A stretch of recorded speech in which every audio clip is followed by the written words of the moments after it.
just don't know. I don't know. I'm looking, yeah.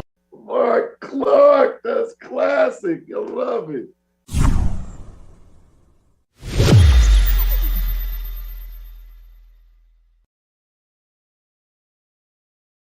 Good morning and morning and morning and morning and welcome to the Marc Clarke Show.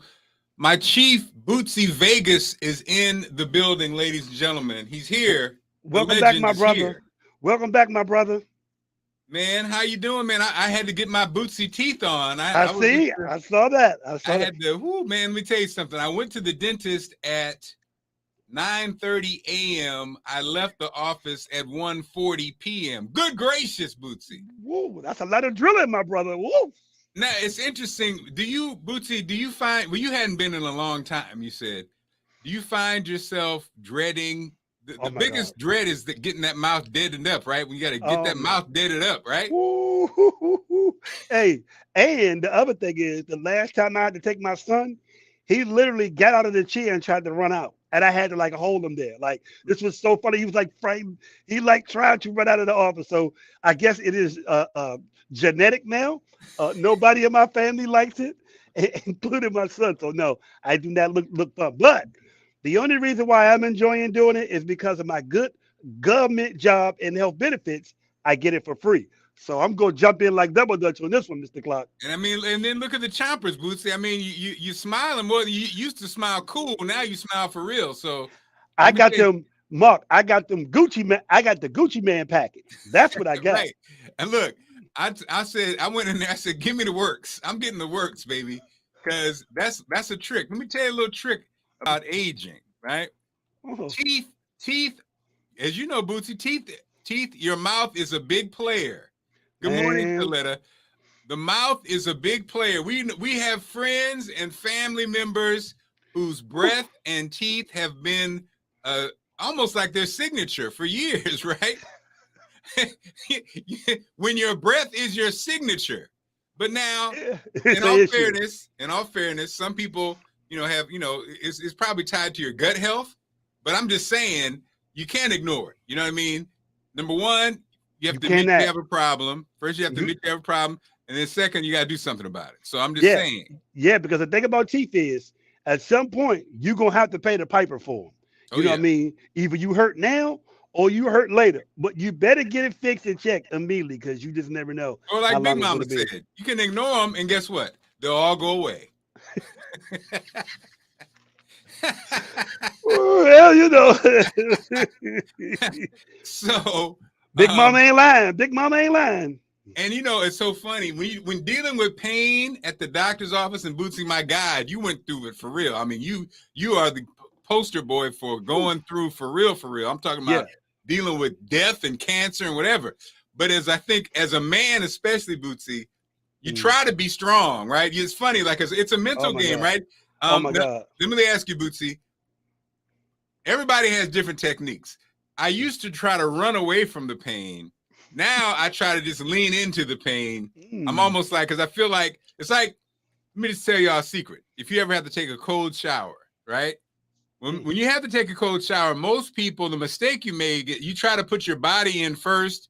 You try not to get wet. You just try to the key to a cold shower is you put your head in first and take it, and then your body temperature lowers. And so then you're okay. Because basically once your head has adjusted, your body adjusts. Oh, okay. But when you try to put your back in first, you be trying to put if you got to do it, you put your back in first. Like, all that stuff, it makes it worse. Just like if you have to go into a cold pool, you might just go ahead and just jump in. It's not putting a little toe in and all that kind of stuff is not going to help. So I think it's the same thing when I deal with pain. I just lean into the pain. Because you can't really run from it. You cannot, bro. And it's coming.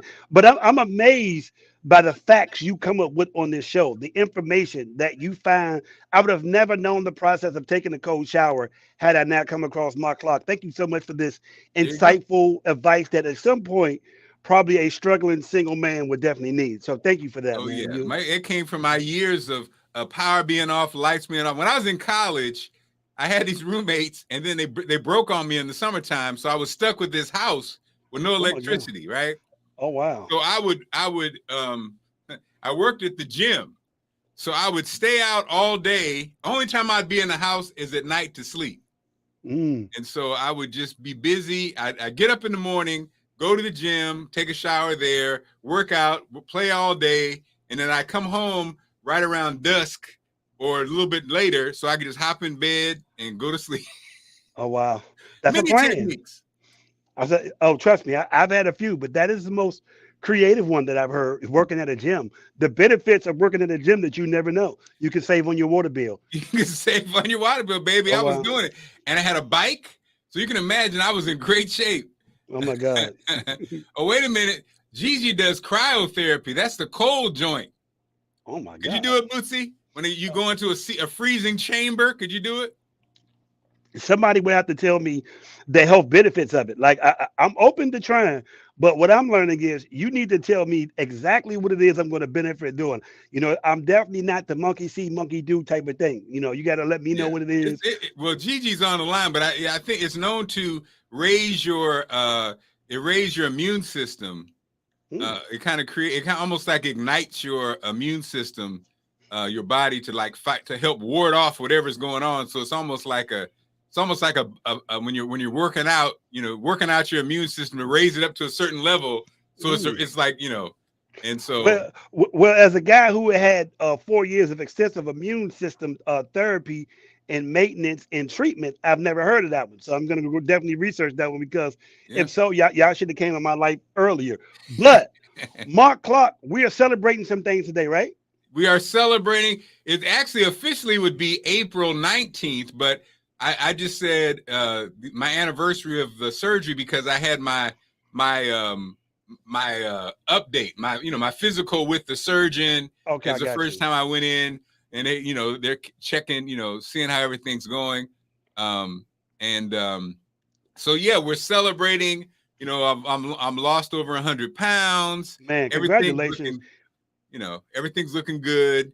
And so today we're celebrating that and open and basically hot topics. And again, Gigi says it's a good for detox, pain reliever, and deep sleep. So we'll wrap that up. So yeah, Bootsy, I know you have questions about it. Yeah. I have a question for you and for those who followed it, because I think, as you mentioned in our text, the Reinventing Marc Clarke has been the brand, right? Reinventing Marc Clarke. So and it's still we're still reinventing. But you're like, what's the next step? So go ahead, Bootsy. You are the questioner. I know you have questions for me. So let's go.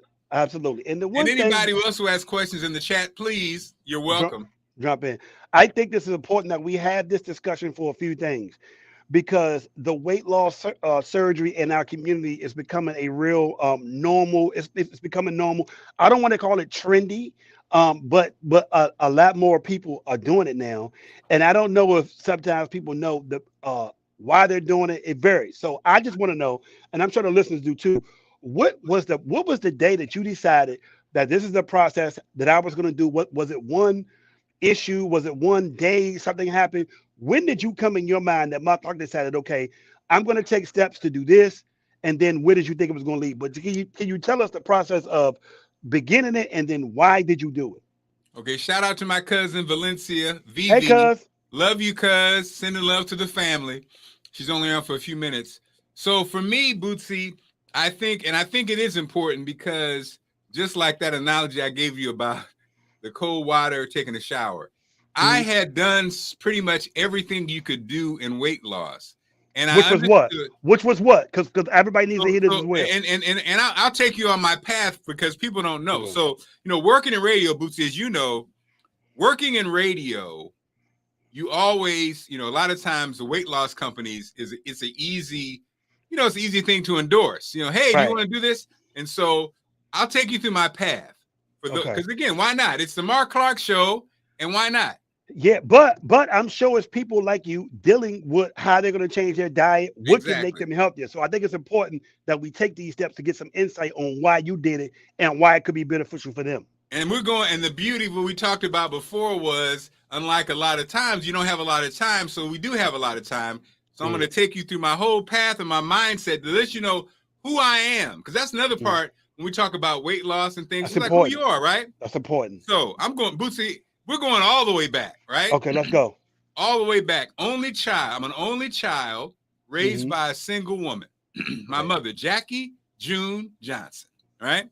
And so what one of the things I think as a family, the early on starting the path was my mother was heavy. So I probably, was in the presence of somebody who struggled with weight their whole life, right? So as a child, that was my mom. And what my mom did, I think, to start us on the path was my mom used food to deal with her stress, deal with everything. Food was her relationship. And so it became my relationship. So as a young kid in grade school, that's when I probably started. I was the chubby kid in grade school, right? Okay. And so, fourth grade, I'm the chubby guy. In fact, they called me Big Mac when I played flag football. So my sports career starts as Big Mac at Isle, which was a neighborhood school. And Bootsy, as you know, when you're little kids, especially, let's keep it real, young Black boys, athletics is a huge part of our culture. Right. It's a huge part of who you are. But it's also one of the things that people focus on in our communities as well as a pathway. So go ahead. As a pathway. So I'm this super nice kid. I was covered in love. My aunts lived blocks down the street. My great uncle and great aunt, who were in their 70s and 80s, they basically watched me. They my babysitters, and my mom was a single mom working at Social Security. So I was this really nice kid who, in the neighborhood school, I found that I was in a sense not good enough in basketball. I was like the fat kid in basketball, but flag football became my thing, right? And so I played on this flag football team. We won all the time. I was known as Big Mac. This is right before busing starts. So again, I could not make the basketball team. I wasn't a kid they picked playing basketball, but I was a kid that played football, and I was chubby. So then enter busing.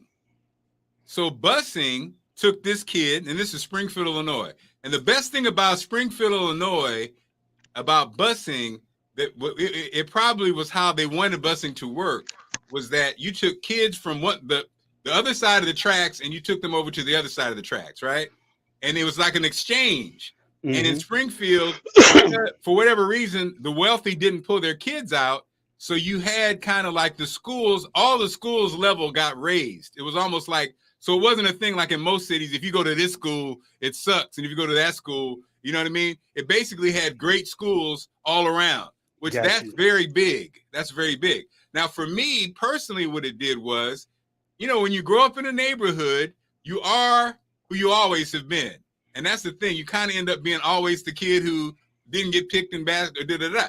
Busing, I go over to this white school, and now I'm a star in a sense. It's in grade school, middle school star. You know what I mean? And it was grade school. So grade school is a very important age. And so I think it was actually, I think, fifth grade. I get over there and I start to be the little basketball star. Oh, wow. I got my confidence started to swell. Right. And so by the time we came back in middle school, I was now a little different than I was growing up in the neighborhood. I had more confidence.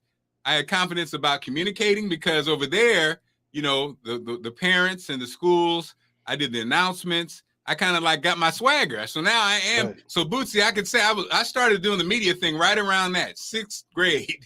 And then when they had the 7th grade center and they had one center to put all the kids there, I did announcements. I was doing announcements and stuff like that in 7th grade. Physically, I went through a spurt where when I played flag football in middle school, tackle football happens. And the first year of tackle football, which I think is like 6th grade, I wanted to play running back, but you had to be under 140 pounds. And I was over 140 pounds. So the coach told me if I come back next year under 140 pounds, you could play running back because they called it, you were a striper if you were over 140 pounds. They put a stripe on your helmet and they said, this child cannot touch the football. If he touches the football, it is dead because we don't want to kill kids. And so that's the first kind of weight thing. That was my first diet. You know, that summer I started jogging. I was working out. And the reality was, I think I was just going through my change, but I credit it to working out. So that became my first kind of workout, that first kind of weight thing associated with weight. I lost the weight. I become a running back. It's middle school. And so now I'm this more fit version heading into high school. And so high school, you know, at high school, I was 5'10", 184 pounds. I was in the weight room. I'm a fitness guy now, you know, so I'm a fitness guy, go to college. I'm a fitness guy, get my first radio gig. This is when you start to pick up the weight. You know, in college, I was rocked up, but my first radio gig, you know, I'm about, you know, 210, then it goes to 230. And now, you know, you start doing that morning show lifestyle. Right. And plus, you got more money to buy food with. And as funny as that sounds, right, when you got more options, things get different. It wasn't a lot of money because it was only $14.5. So anyway, I'm in my early 20s. I'm about 230, right? Then, you know, you go to Baltimore, you go to St. Louis. I meet Allison. I gained weight. I started training heavily with Stan. I meet Stan, and I'm a hard 250. I'm a trained up 250 when I meet Allison. So I meet Allison right around. So basically, right now I'm about 260. So basically, when I met Allison, I was in peak shape. I had my booty call rotation going. I was super popular in St. Louis, and I meet Allison. Then, you know, we start. Life happens. Life happens, right? We get, you know, boom. So I'm, you know, so by the time I get married, I'm about 275. You know, get married. So that means I'm about, you know, 15 pounds heavier than I am now. 275, big fat morning show. Now that's what you're talking about, Bootsy, when it hit. So now I'm making six figures. We're doing breakfast in the morning. You know, I paid for it. You know, I've been there. I know what that bump is, bro. Live broadcast. We got the listeners. Artie, our chef, was bringing straight breakfast. I'm in Baltimore. I'm eating whatever I want to eat. You know, so I go to that, you know, 275. Now I'm over 3, and it creeps up on you. 310, 330. You know what I mean? That's how I get you. So I just took you through the whole life program of Marc Clarke. So all that, Baltimore's over, blah, blah, blah, blah, blah. And so we start reinventing Marc Clarke. I just got, you know, the HUR thing was over, and I was at my heaviest, you know, 370. Which was what? 372. 372 was my heaviest. Wow. And we start reinventing Marc Clarke in November of 2020. So so initially when you were created to reinvent the Marc Clarke, that was to do what? I'm sorry, Bootsy. The part I did that whole ass story, and then working in radio, I always was the guy who endorsed the weight loss. And this is what happens when you do the weight loss programs, right? Okay. All it is, it's the same. Now, all this time, I always worked out. I always was fit. I was always working out and stuff, but I was also losing and gaining weight. I was yo-yoing up and down, which is very dangerous. So I did every diet. I endorsed every diet. Nutrisystem, when I was in Huntsville, Nutrisystem, dehydrated food. So I never forget my girlfriend in Huntsville, my first girlfriend ever. I didn't have my first girlfriend until I was 21 years old. That's my first girlfriend. Acacia, Southern cooking. Bootsy, you know that Southern cooking, Lord Jesus. You was in Alabama, right? I mean, I'm in Huntsville, Alabama. She comes to the door, Bootsy. You know how it goes. You can't have Southern cooking and sex. Oh my God. Anyway, she comes one day. She had prepared a full dinner. I just started endorsing Nutrisystem. Bootsy, I have a dehydrated hamburger in a pail of water. She brings a full Southern dish. I'm like, I can't. So she was offended, but that was Nutrisystem first. Nutrisystem, Weight Watchers, and, you know, 4 or 5 others that don't exist anymore. And it's all the same result. At the end of the day, every diet, they put you on, you know, 1,000 calories, 1,400 calories. If you do that, you're going to lose weight because you're restricting your calories. You know, 1,000 calories, you lose weight. But this is what I was doing, Bootsy, that was messing me up. you know, like I said, I was always working out and stuff, but every time you lose that 25, 35 pounds, I gained back. So I was losing muscle mass because I was eating just 1,000 calories and I was gaining back fat. So when you lose muscle mass and you gain back fat, you're now slowing your metabolism down. Right. And so, because you're really just you're really just eating a super low calorie diet. As we now know, most of the apps show you, if you weigh 300 pounds and you're eating 1,000 calories a day, oh, you're going to lose weight, but you're losing muscle mass. You're losing muscle, you really losing muscle mass, right? And so all those years, 10, 12, 15 years of losing and gaining, I had my muscle mass was lowered and my body fat was up. Oh. And so now, and I knew this. I was always a student of it. And so I done everything, including a juice fast. Remember, I did the juice fast. I see Paul Porter. Paul was, I don't know if Paul's still on. Paul, he said, "Be careful, Mark. Be careful of those juice fasts because really it's just if you're diabetic or pre-diabetic, you can fall out." Let me give a shout out right quick. And you know I don't do this normally. Shout out to Ralph Johnson from Earth, Wind and Fire who's checking us out right now. I got your text, my brother. Ralph Johnson. Ralph Johnson is on right now. And I thank you for. We had a great interview with Ralph Johnson years ago. We need to get Ralph on Bootsy again. Yes, he is. He is doing a syndicated jazz show on the West Coast radio right now. Okay, we need to get Ralph on like soon. No problem. No problem. So did all the things, and so I was,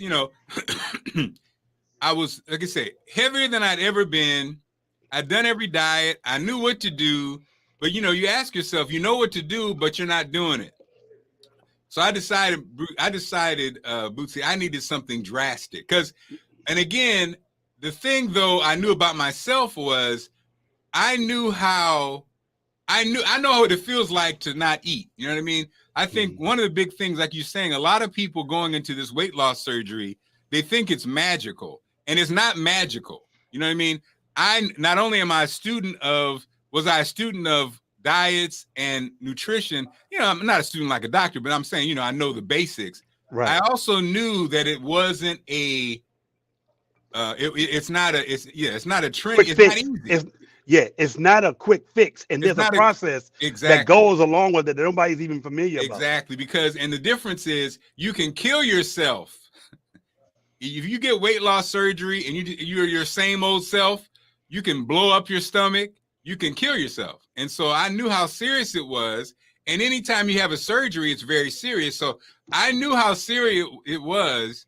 And the thing I struggled with was I also knew what to do to lose weight. So the question becomes, the thing asking yourself is, well, Mark, if you have the information and you know what to do, why don't you just do that instead of making this extreme move? Right. Well, what I realized was I wasn't a spring chicken.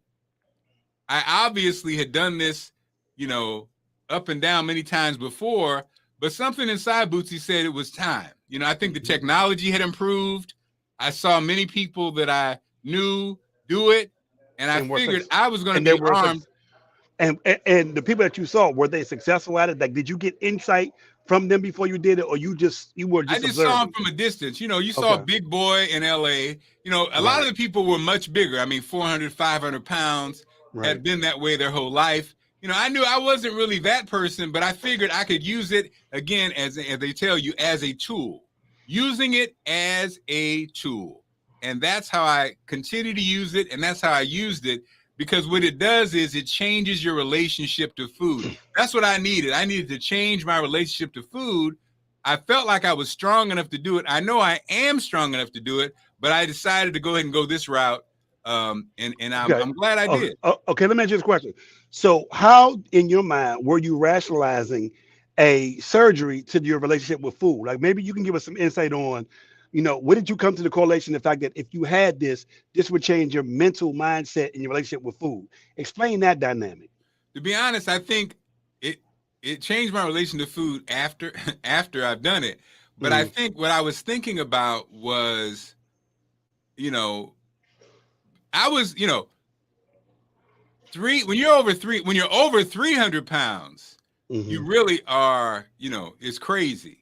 But I was like approaching 400 pounds, right? So I knew I was like, dude, you need to quit lying to yourself.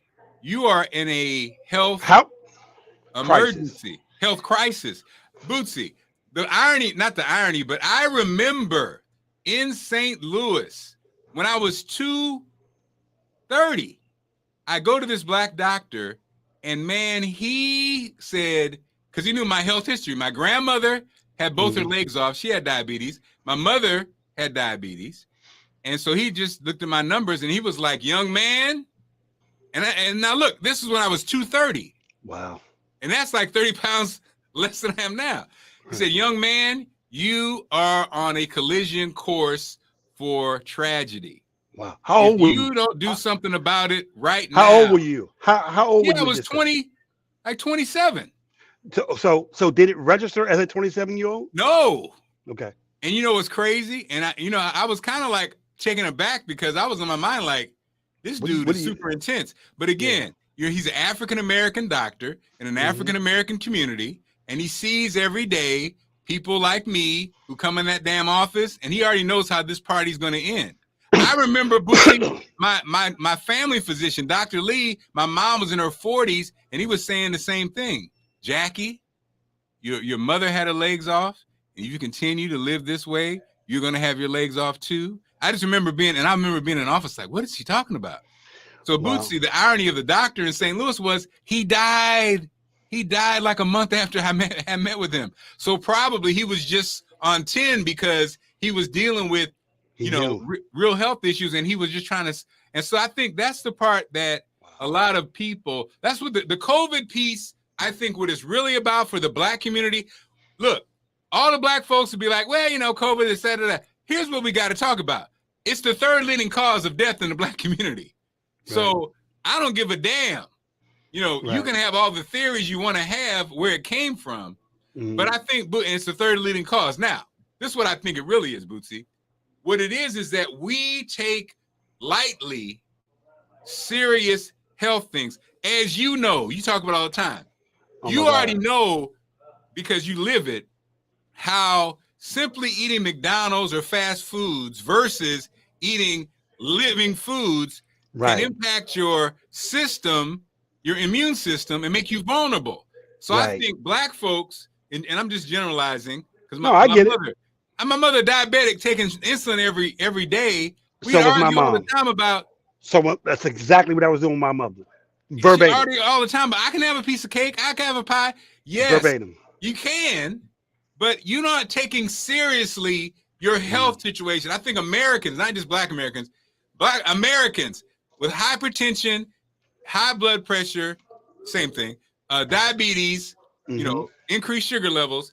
When you drink a 32-ounce big gulp, if you're a pre-diabetic or diabetic, you are basically like sending a health crisis to your body. But we ignore it. We don't really take it seriously. Because it's so normal. I would love to ask you this question because I want everybody to know this insight about you. So you were talking about earlier, you were almost at 400 pounds. Describe to us what a normal day health-wise for Marc Clarke was at almost 400 pounds. Because I would love to transition till we get to where you went through the process. But at your heaviest, tell us what a normal day, health day was for you. Well, and here's the problem too, Bootsy. I think here's the problem too. And I got to say, I can't say, people always say, oh my God, don't you feel much better? Not necessarily. And I think that's also a problem. I'm around almost 400 pounds, but I'm not feeling it. You know what I'm saying? You can look at the videos. You can look at the videos on Instagram. I was sprinting. I never felt bad. Okay. But just because you don't feel bad doesn't mean internally you're a mess. So you didn't have no issues. So you didn't have no issues walking, being winded, or none of that. You never had those. I wasn't conscious of it. I remember a friend of mine had weight loss surgery, and she said, "Oh, you're wheezing and coming up the steps." I didn't feel like I was. I didn't feel that way. You know what I mean? Okay. And so even now, I'm more creaky than I was when I started that the weight loss thing on the treadmill, because I think I actually, by being on the treadmill every day, I probably wore down my body a little bit, being that heavy and stuff. So, and also the age, it's a little bit. So I think, physically I did not feel bad, and that is a problem, because I think that's how people end up having strokes and all kind of stuff, because they feel okay. Right. Okay. So now you're at 400 pounds, and now you get to the point where I'm going to have this surgery. Take us to the day that you decided to where the day you realize what the process was, because most people do not understand there is a psychiatrist thing that come with it. There is a counselor that come with it, whatever. Can you take us to the day you went to sign up and when you learned the process? So yeah, when you sign up, they basically, you go. There's a process, like you said. I did it with Sibley Hospital, which is the Johns Hopkins Hospital, and so most of the programs, you get evaluated. You have to have a certain BMI to qualify. Which is BMI? What is that? Your body mass index. Okay. So your height versus your weight. Gotcha. And then for insurance purposes, right? But then also they do an evaluation. Are you, like you said, it's just a trend? Are you mentally ready or mentally in a position to do it? They look at your BMI, your mental condition, and then they evaluate you based on the interview. Like you said, is it a trend? Is it just something you hadn't really thought through? Are you prepared? And I think that's the thing about with those people who do it initially. If you're not used to denying yourself, so it's one thing to be. It's like, I guess, going cold turkey. You know what I mean? If some people, and so that's why it's weeks. You do like I forgot how many weeks. It's like 16 weeks or whatever, 7 weeks getting ready for it. Reducing. You meet with a dietitian. You consult with them. You increase your protein. You reduce the calories. And they kind of like on a program to get you, and you can see some people do it. And I'm in a couple of groups on Facebook, and you can tell, Bootsy, some people aren't prepared. They ignore the advice. I saw a lady. She works in the police department, and Bootsy, you do it all the time as far as trying to eat healthy. So can you imagine? She was complaining, but I was thinking like, girl, what program did you have? So she gets the surgery. She goes, instead of taking off, maybe she felt like she couldn't. She goes back to work, Bootsy. She didn't bring her prepared food. She just going back to free balling it. What are you doing? You can't eat anything. So she was at work. She just started eating regular stuff.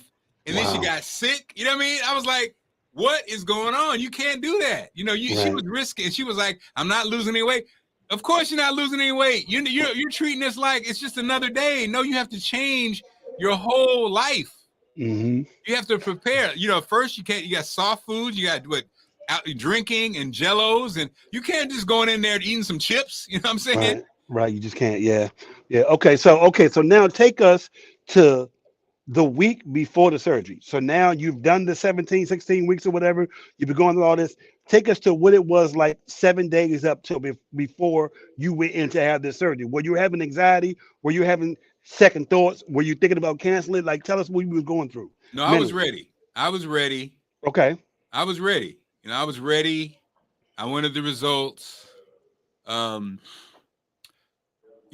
made up my mind, and it was funny because I had a couple of friends who loved me. Like, I didn't tell Stan, my Uncle Stan, didn't tell my trainer Stan, because I knew Stan would be against it. One of Allison's super best friends and one of my friends, she was the same way. She was against it. She in fact convinced me not to do it. I was gonna do it a previous year probably, but she convinced me not to because I was like, yeah, I can do it. I don't need to do this. But I finally decided to do it. Okay, so 24 hours before, what were your thoughts? Like, was it thoughts of maybe something could go wrong, or am I doing this for my family? Like 24 hours before the procedure, what was going through your mind? Because I know people a lot of people may have anxiety. They may be scared. A lot of things are going. What were you thinking 24 hours? No, I was good. Dave Anderson, shout out to Dave. Dave Anderson, we've had on the show, the business bully. Dave had the surgery after me and has lost more than me. Dave, I think he's lost over 120 pounds. Right. Dave's biggest concern, he was scared. And so he said, when I did it, it gave him the courage to do it. So like a lot of people do have the fear of surgery, of something going wrong. That wasn't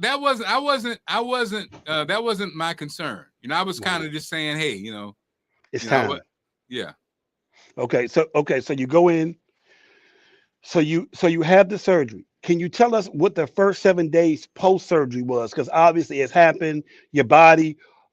what were some of the effects of your body, and just what was your thinking the first 7 days after the after it? So yeah, after you have the surgery, and I had the sleeve. Some Hmm. people, have I had the sleeve, which is, they basically reduce your stomach to just a third of what it was, right? Okay. Leaving you a sleeve. That's why they call it the sleeve. It's like you have a little pouch now. Hmm. So yeah, man, I think the feeling that, you're sore, some people say it feels like you got hit by a car. So Um, where? Where were you For me, sore at? I didn't really have a whole bunch of pain, but so they go in with this laparoscopic. So there's like boom, it's like 3 or 4 little dots where they Hmm. went in, with the with a laser. So it wasn't like they cut you open like in the old days. Now Okay. inside, obviously they cut your stomach and seal your stomach, but on Mm. the outside you just have these 4 little indentions, 4 little wounds that you Wow. do have to take care of, and then you have to give yourself a shot for like a week afterwards, which is that's interesting. Giving your own self a damn shot. Yeah, I That's had to do that's that. I had to that's do that every day. Yeah, okay. that's You got tough. to do that. Yeah. And then just kind of managing the pain, and you can't really eat anything, so you're on liquids. So the process is like liquids, and then you work up to like Jello and yogurt, protein shakes, and then Mm. you just slowly, gradually get your ability to eat back. So when did you begin to start feeling the effects of weight loss? How long did that take? Oh, you see it immediately because you really can't eat anything. So you probably get done with surgery and you're probably 8 pounds lighter or so. Okay. And then after a couple weeks, because just think, you're not eating anything.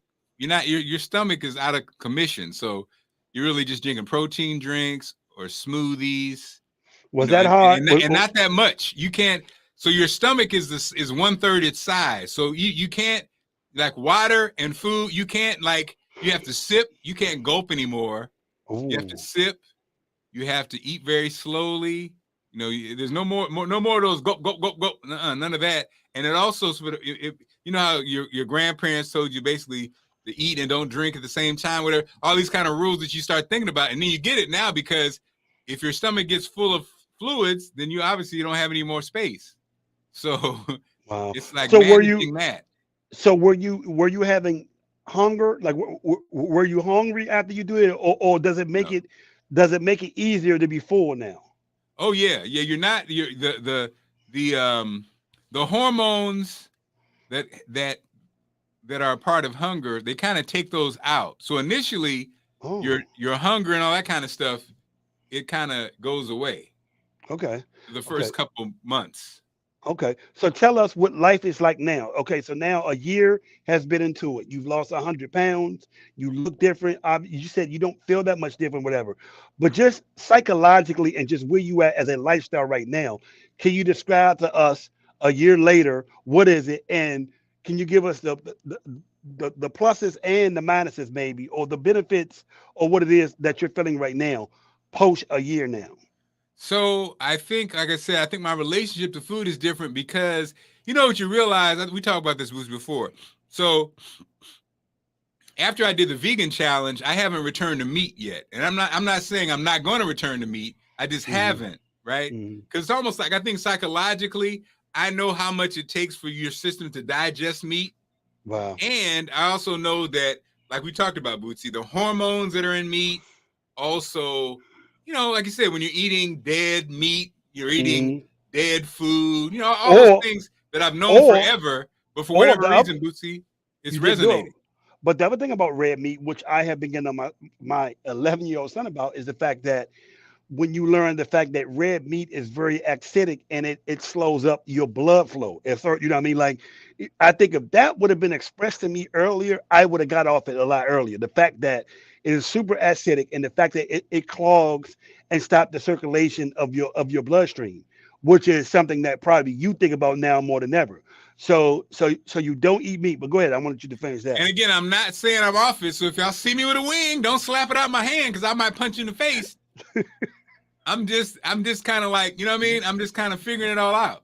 You work in progress. That's I'm a what work you in are. progress. Yeah. Mhm. And I think, and so Allison cracks on me because she said, your ass need to get the kitty meal because all this damn wasted food. Cause so now, so initially, so a year out, up until about, 6, 7 months, 8 months even, you physically cannot. So you mean, I mean, like, if you order a hamburger or order wings, you're gonna have a couple and just be like tapping out, like, all right, you know what I mean? You don't want to feel bad. You just feel terrible. You feel like you're stuffed.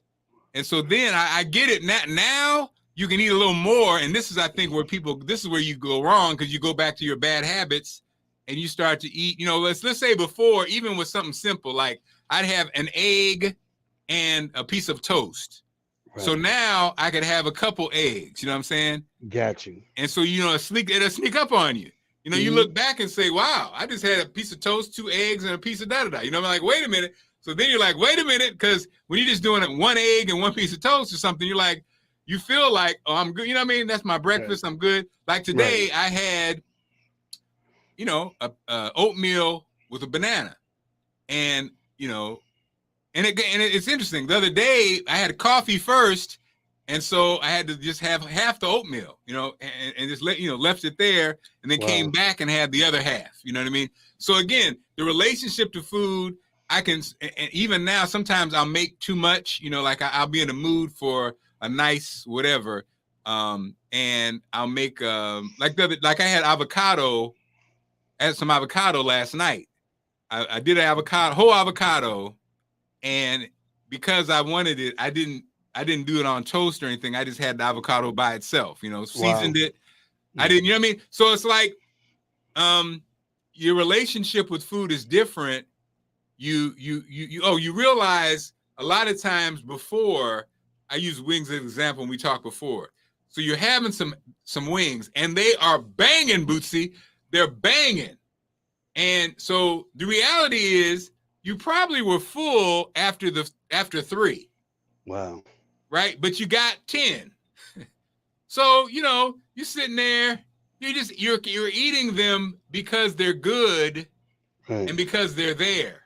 And because psychologically you're always told to finish, Mm-hmm. So it's almost like I'm starting to understand more about when are you hungry, or are you just eating because you're bored? A lot of our eating is because we're bored. A lot of times I think when we eat, even when it's time to eat, you just, because it's time to eat, you're not even hungry. You'd be like, right, well, it's dinner time. What am I going to eat? Right. And Let me ask you this question. So you've talked about your diet change and the process and the consumption of it or whatever. What is your energy levels feeling like? Because I think that's the other thing. Like, do you still have the same energy level pre than you do post? Like, what is a normal day for a person who had this surgery and eats so much little food? What is your energy levels like? No, my energy level is good. I think I still am figuring out. So you can roam all day. So you can roam all day like you normally used to do, and have the same amount of energy. Okay. Yeah, I do. But like you said, so when I was out at with Delicious Beverage, we went with Vegas, and our day really was at the booth, setting up the booth, working the booth, and then at the end, carrying stuff out. And so my friend noticed, like you said, I wasn't eating a lot, but also when we were walking out the last day and I had to carry some stuff, he's like, dude, what are you doing? You're not walking in a straight line. He was noticing that I didn't eat a lot, but he also noticed, he felt like, like I didn't have that power. You know what I mean? I wasn't like, and I think, power. I think, but then again, Bootsy, that was kind of an abnormal thing. I do my steps. I walk 10,000 steps, but I'm not like carrying nothing, or, you know what I mean? Like working. So I think it's almost like, that there is a question mark of, I'm not lifting heavy. I'm not da-da-da anymore. Right. And so I'm figuring that out, because you're right. There is going to be a difference. But it's one thing, do you have energy? It's another thing if you're doing work. Like when I'm vending, when I was early on, so in the summer, so last summer, so April, May, June, so in August, September, I was vending outside by myself. I remember that. Remember that? And I I think, remember that. Bootsy, I was right there on the line of maybe not having enough energy, enough food, but pushing it. Because, you know, being in the sun for 6 hours, Oh my God. I started to get like, My son played almost started, baseball. I know. yeah, I almost started to clip out, I think, because a couple times I had, you know, that kind of like feeling like you're going to fall out kind of. Right. And probably a little dehydrated because, again, since you can't gulp water, you got to sip water, but you got to, if you're out there like that, you need to be sipping it all the time. Right. You And gotta stay I hydrated. would be working and not doing it. I think I was a little bit dehydrated. So what time do you go to bed now? Like please give us a day of now And post also, I here. will say my sleep schedule's been kind of messed up too. Had the early morning. So I had Allison goes to work at 3 something. So I was up getting her ready. Then I had the morning gig on television. So I would get up around 5 or 6 and da. So I'm still figuring that out. I think my sleep schedule is been off a little bit too. I can't say it's because of the weight loss surgery though. I think it's because of my lifestyle. Because I've always been a morning guy anyway.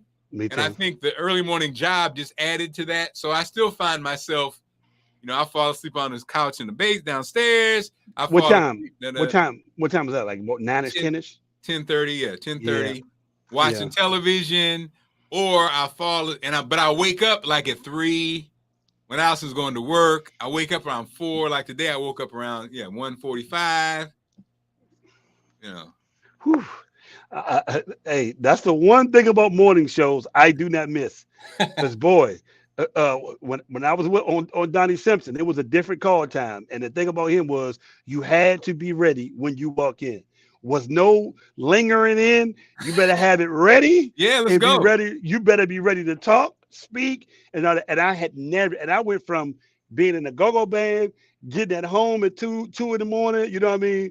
To having to go to bed at night at 9, getting up at 2:30, 3 o'clock to be there by 4:30, 5 o'clock prep time. What we're doing, you know what I mean? So trust me, that's one thing I do not miss. Yeah, I'm ready. I'm definitely a morning person. I'm gonna be up. I'm gonna be ready for it. And so all in all, the experience has been, I'm glad I did it. You know, the experience for me has been really good. But again, I had done juice fast before. I know how to deny myself food. Right. So that wasn't my struggle. For some people, like, again, I'm watching the funny thing when these groups that I'm a member of on Facebook, the weight loss surgery group, a lot of people, just like we talked about before, Bootsy, some people feel like if only I lost weight, I would be this person. What I'm noticing is some people are complainers and whiners, period. No matter what it is. Give them $1 million, lose weight, whatever. It's not 3 million. It's not 3 million. I can't lose it. It's the same. It's the same. I'm watching people. They're, oh my God, I didn't lose weight this week. It's going to be ebbs and flows. You know, there's a whole bunch of different reasons. Like I started to focus on my 10,000 steps. And what I noticed was, my weight loss slowed down, you know. Now, there's a couple of reasons for that, you know. Even though you're burning another 1,000 calories, probably eating more and not really conscious of it. That's why writing down everything's good, because you can actually see what you're doing. Wow. Eating more, back to the hydration level. It could be muscle mass, muscle versus, if you're not doing anything versus you start doing an activity, your body reacts. And that's why you can't be a slave to the scale, but the scale can also kind of keep you in the game. Because again, that's why I tell people, if you're not, if you're weighing yourself every day, every other day, at least you're aware. If you start seeing a trend where you're gaining weight, you can kind of, be at least aware of it, because it does sneak up on you. I told you, Bootsy, when we went out, whether last week or the week before when I was out of town, I was terrible, because you're in the car, and when you make those stops, you're going to get, since I'm not eating meat or something, I'm going to get some fries, or the salads from fast food places are kind of whack. Yeah. And you're not getting that water, if you're drinking soda, you got the caffeine. Right. And, it's always something. There's always something going on. You're out of your schedule. But like Jarrell said, the scale is really just a tool. And here's the thing about the scale. what I do now, even Bootsy, I get on the scale twice and I weigh something different every time. That's why you can't let it be your slave, because every morning I get on the scale once and it says one thing. And when I get on it again, it says something else. So that tells you, you know, everything you need to know. Yeah. Everything you need to know. Well, let me say this. Congratulations on doing it. Congratulations on trying to find a solution to your health. And if ain't nobody else told you, you do look amazing. I can actually see it. I can feel it. And I can also hear it vocally in your voice a little bit. I can actually hear everything about it. You know what I mean? So I think it's great that you gave insight. And I think the fact that you really broke it down to what the pluses is. So I guess the last question would be, so do you think like this thing has really helped save you and add years to your life? Oh yeah, I do. A couple things. You know, I thought about my late father-in-law, and I was like, damn. Allison's dad, in addition to being a minister, he liked to dabble in, you know, he liked zodiac and also palm reading, right? Mm-hmm. And I remember, you know how people say stuff, and then years later, you feel like you have some insight or whatever. Mm-hmm. So he said, he saw my palm, and he said, your palm, it was like my life was shortened, but he saw where it was extended. You know what I'm saying? That's the trip, ain't it? He said he saw a place. So he said, this line is your lifeline. Mm-hmm. I see it was here, but your life was extended. And I thought about that. I thought about that, Bootsy. You know what I mean? Wow. I just thought about that because I was like, that was years ago. So it was like, that's odd. You know what I mean? So then I'm like, huh. And it's interesting because your daughter has that type of spirituality. You know what I mean? You know, I'm going to tell you something, and I don't know if probably me and you can do it. There's a documentary about growing up in Memphis and these preachers and what they were putting in African Americans during that time. Mm-hmm. Because whenever you describe him, and even when I saw Scholar, it was like talking to Maurice. He spoke futuristic, insightful, astrology. You know what I mean? He would even say it on records. It's something about that Memphis area that we just we might want to do some insight on. You know what I mean? I love it. And you're right, man. A lot of this, all that stuff. Yeah, I mean, definitely. And so I would just say, I think for me, and Bootsy, again, you've been on the journey with me with the TV thing. Absolutely. It made me re-examine my relationship, not only with food, but even with, you know what, how you look, how you feel about yourself. You know, I asked myself, Bootsy, I was like, I've always been conscious of how I look, but it did make me ask myself that question. Like you said, what would my career have been different if I was 100 pounds lighter? What do you think? On the Big Fat Morning Show. What do you think? I think you can't really, life doesn't really work that way, but I will say, I know that definitely there's a fat bias. I think people do look at you differently. And I think the people that I work for, I know Jay Stevens is definitely a visual person like that. You know, he kind of like, I think, certain managers, I think I think that's a factor for a lot of people. So it would have changed how I felt, but I think it would have changed how people looked at me. Yeah. And that's a great point you make it, because I felt this too, that when you're doing radio, you're not always conscious of what the presentation of you being at work doing radio, because it is all vocal. It's not it's not on TV. And I can remember a few people coming to me saying the same thing about, yeah, you should dress a little bit different. And I remember thinking, hey, this is radio. I'm going to wear this sweatsuit, and I'm, you know what I mean? And that's some great insight that a radio person who's trying to navigate the radio media field maybe should know the presentation, even though it's on radio, is very important. Because I would have never known that, bro. It always matters. And again, I was conscious of it. I was wearing those damn, $175 shirts and stuff. It wasn't that I wasn't, you know what I mean? I was rocking. I had the money too. So I was wearing it. But like you said, Bootsy, I really do get it. I think maybe the TV experience made me just think about it more. It makes me think about it more. You know what I mean? Even now, when I'm when I'm, do I think me now versus me 100 pounds heavier with television is a big player? Oh yeah, I think it definitely makes a 100%. difference, right? I think some people, from the glasses to even my decision to dress like this when we do this show, because because TV made me just more aware of you never know who's watching. You know what I mean? And again, Bootsy, you have your own style. It works. I think you are Bootsy Vegas. That looks, you have a look, you know what I mean? But it just kind of like made me think about that. And so, it's a factor. And nowadays with Instagram, all these kind of things. Because we live in a visual world now with YouTube, Facebook, IG. It is definitely more visual now. And I think we do underestimate the value of that or who's paying attention. I've had two people come to me about, I don't do a good enough job promoting my program on social media. I've had people come to me about that. So you know what, you are right. But even from a radio perspective, that's some great insight that you're sharing. Well, Bootsy, and when it comes to that, make some commercials and we'll run them on the show every day. So nobody could ever accuse you of that. You know what I'm saying?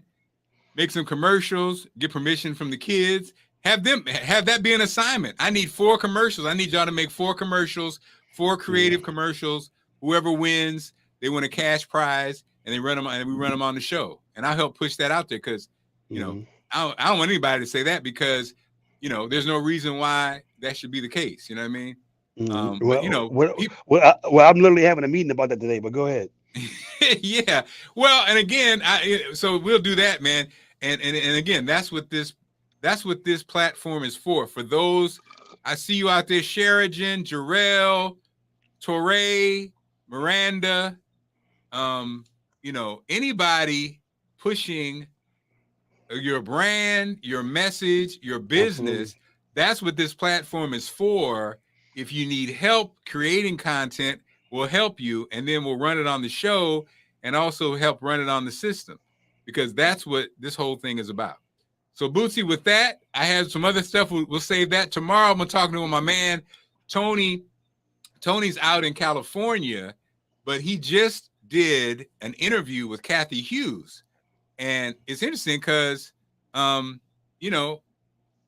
information about Cathy Hughes I never knew. And so we'll be talking to him tomorrow. Also, I'm hosting this event. Let me show this real quick.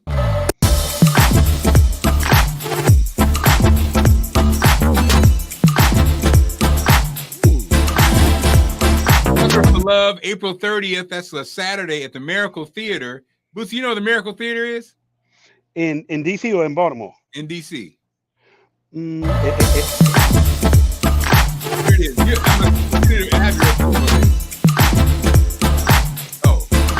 Ain't no address. You're right. They ain't put no address up there because a lot of things.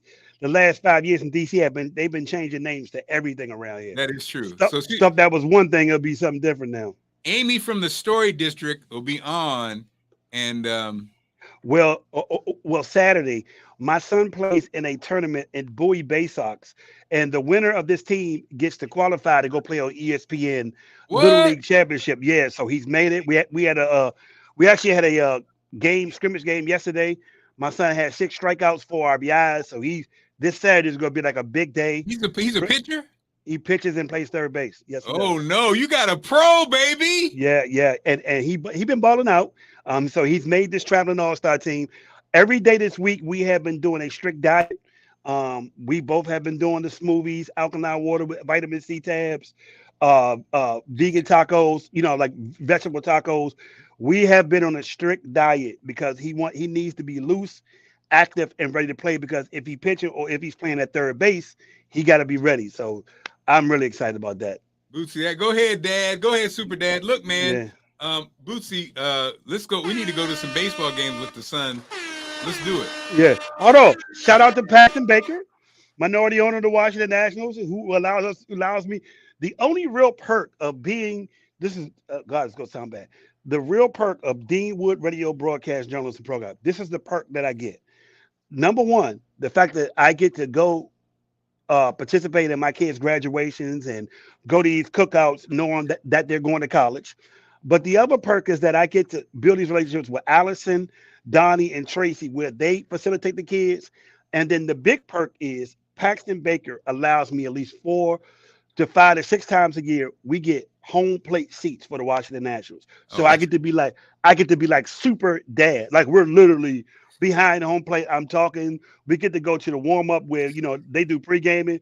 My son is out on the field with the pros. So if one reason I would never leave Deanwood is because the perk of my son being able to experience that now, at 9, 10, and 11 has been great. So Bootsy, when I'm in DC, I thought about you because I know I'm probably right around the corner at the driver's license place. Are you right there? You talking about the one in Southwest?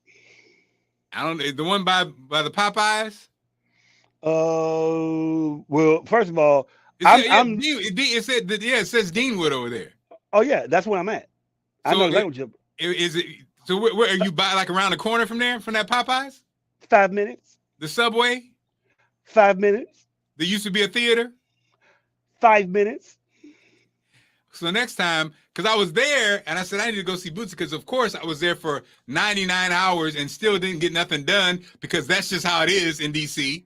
Yeah, but also if you're going to the DMV, you should always go to the Southwest location because there's some locations in Georgetown and Southwest that never have a higher volume of traffic. What? So this is why you should call me. You know what I mean? Plus, Bootsy know a few people that work at these DMV places. You know what I mean? So come on, Bootsy. One never knows. You know what I mean? I mean, you know what? I might know the assistant director and 2 of the regional managers. I don't know. I'm not saying I do, but I might. You know what I mean? Know them. Who knows? You know what I mean? Everybody loves go-go music.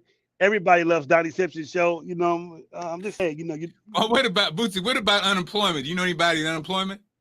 That is tricky. You know what I mean? And let me tell you something. It has been a stronghold in these government services, giving stuff. So you know what I mean. But if I checked, you never know. All right, tomorrow we'll be talking again. Story District, my event on Saturday, and we'll be talking about Kathy Hughes and also my brother, who actually he's in LA, but he does events in the DMV also. And he also has specializes in ladies. He has shows with ladies. All right then.